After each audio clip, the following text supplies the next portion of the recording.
Recently, I did an interview and I talked about what divorce is like for a pastor's wife. And I mentioned that it was absolutely crushing. And I want to say more about that because there have been so many pastors' wives that have reached out to me, either divorced, in the process, separated, struggling. And I just want to hold space for you. When I divorced my ex-husband, who is a pastor, the experience of divorcing the church was painful. I didn't have any preparation. There was nobody to guide me and tell me what was going to unfold. For me, in my life, it was one of the hardest things that I had to accept.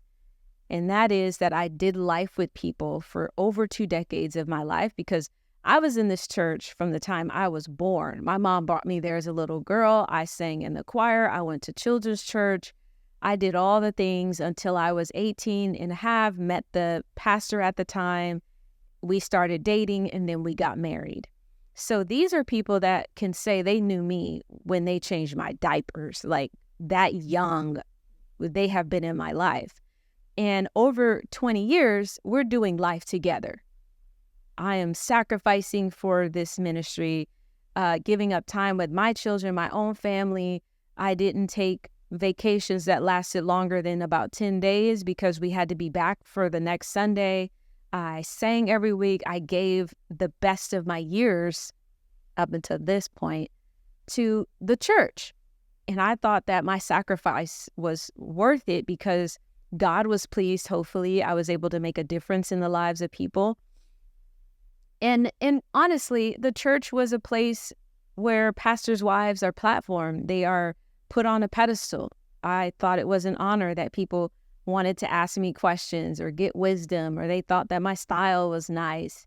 For me, it was a place where I was affirmed. Every Sunday, people were telling me, you look pretty, your song was amazing, or the message was good. I'm getting all of this good energy from people in a way that was a prop. I had no idea that the moment our marriage was over, that everything connected to the church would be completely over. I mean, as in done.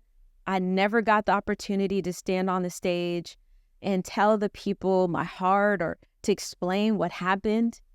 I never had the opportunity to sit with people that I had built a bond with for 2 decades of my life to say, I'm going through the most painful thing ever. I never got a chance to share my side of the story of what happened. And to my surprise, church continued to go on every single week, and all the people that were there continued to go there, and everything seemed to go on just fine without me. My name was never mentioned again. And sitting at home in isolation, away from what was my surrogate family, because we did everything together, away from my affirmation and what people said to me on a regular basis, away from thoughtfulness. People would send cards on my birthday. It was amazing to me, my first birthday divorce, that I'm like, for the past 20 years, somebody thought of me. And now nobody thought of me. Not to send me a card or anything. Maybe I got a couple texts from a few people, but I think if you are a person that's watching right now and you are going through this and you may be in a divorce process, I want you to embrace yourself for another level of pain that comes from separating from the ministry. Now, I've had some people in my life that continued going every Sunday, and what they found was there was a new woman that came into their ex-husband's life, and it became a problem with them sitting there every week as the pastor's ex-wife, and then a new woman coming in that the pastor's dating. And so no matter what, there is a separation that has to happen. I just hope and pray you get to be involved in that. You get to have some sort of feedback, you get to weigh in on the process. And hopefully this video will prepare you emotionally so you can be in charge of how you're going to feel over the next few weeks, few months, few years. For me, it was like a Band-Aid was completely pulled off. And whatever dysfunctional relationship I had with ministry, it was gone and it was done. And I had to deal with not only losing a husband, losing an illusion and an image, friends that I had built in relationships in the church community, spiritual community, a place to worship, a place to pray, a place to connect to God, all of these things, a platform, a place where I was speaking, singing, hosting women's events, doing all the things. All of that was over, and I didn't have anything to replace it. For pastors' wives, after divorce, it is crushing. And many people choose to live a quiet life. I have had so many DM me. They go and get jobs and they mind their business. They don't even look back. It's painful. They suffer in silence. They have no reconciliation with the past. And that's really sad. And I think we can do better. And maybe I'm the person that has to do something about it so that people don't have to suffer. So yeah, I'm willing to raise my hand and say, I'll do something about it. Okay, I'll be a safe space in a transition for people who have to walk this path.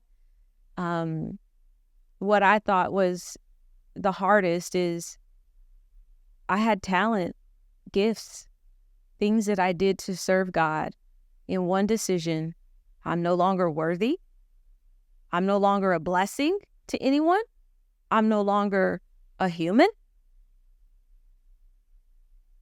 In my maturity and in my healing, I learned to give a lot of love to people no matter what. That everything happened because it was supposed to. And I feel very privileged and blessed to have walked that journey for 20 years, to have that experience. I put myself in the people's shoes and said, well, what would I do if I were them? I understand this has not happened for many people and they don't know what to do. But I just gave a lot of grace, and that helped me heal, that helped me get to the other side. And then when I shared about this in the interview, the reaction and the response was overwhelming. And I thought, I need to lean into this and hold more space for people who find themselves in this seat. There are some of us who are walking through it, some of us who have gotten to the other side, and some of us who are already looking back and giving a lot of thanks. And no matter where you find yourself in the process,